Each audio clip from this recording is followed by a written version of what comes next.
Thomas, avant de terminer, je me pose la question de qu'est-ce que ça fait d'avoir bossé pendant 12 ans sur le même projet? Et la première petite question préliminaire à ce sujet, c'est est-ce que tu avais eu d'autres business avant Snow Leader ou c'était vraiment ton premier projet? Non, c'était mon premier projet. Qu'est-ce que ça fait du coup d'avoir travaillé pendant 12 ans sur ce projet? Quel recul t'en as? Et est-ce que tu te dis, bon, en gros, c'est ma carrière, c'est ça que je fais, c'est ça que je construis et je suis à fond dedans? Euh, ou est-ce que tu te dis, OK, c'est une étape? Comment est-ce que tu réfléchis par rapport à ça? Et voilà, sur ce recul de tout le temps que tu as passé à construire cette organisation. Et c'est une excellente question encore. C'est une question que je me pose, que je me posais pas du tout et que je commence à me poser maintenant parce qu'effectivement ça fait 12 ans et que quand je discute avec mes potes qui changent de boîte, qui changent de boulot, du coup je me dis ça serait peut-être cool de changer, de faire autre chose. Et puis en fait je me rends compte que depuis 12 ans, mon boulot, il a peut-être changé, je sais pas, 12 fois, ce serait exagéré, mais mes missions, elles ont vraiment évolué constamment depuis le début. Et en fait, ce qui maintient mon intérêt dans mon quotidien, dans ce que je fais, c'est le changement et c'est de faire de nouvelles choses. Donc le jour où j'arriverai plus à développer des nouveaux projets, que je m'ennuierais, et que je trouve que je fais tout le temps la même chose depuis trop longtemps, là, ça sera peut-être le moment de soit de vendre ou soit de trouver un manager opérationnel et puis moi de faire autre chose. Mais aujourd'hui, le développement du retail, ça a été vraiment une mission complètement nouvelle où il a fallu apprendre. Donc ça, c'était top. On s'est lancé dans 7 pays les 4 dernières années. Donc ça, c'est pareil en termes de façon de consommer, d'outils qu'on doit proposer dans les tunnels sur le site.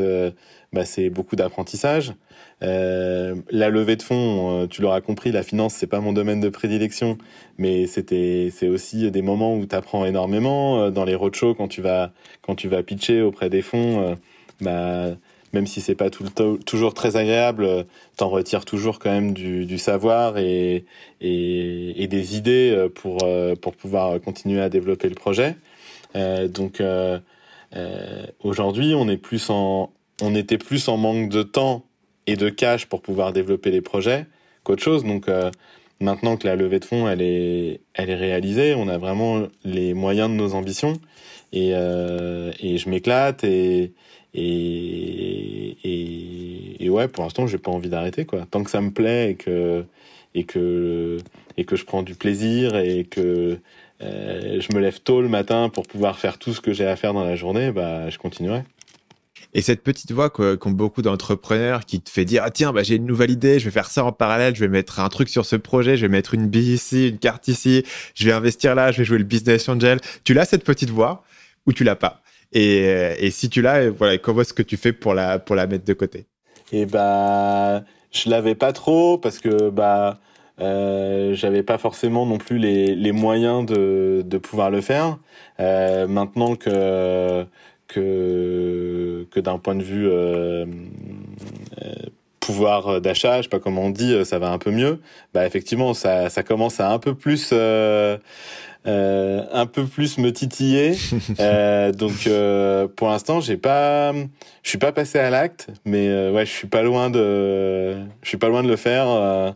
Je suis actif dans un cluster d'entreprises de l'outdoor où du coup je donne des conseils à titre gracieux à des entrepreneurs ou à des gens qui ont des projets et qui sont pas forcément passés à l'acte encore.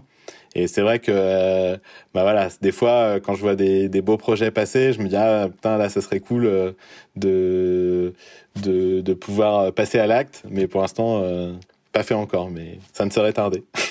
Ça marche.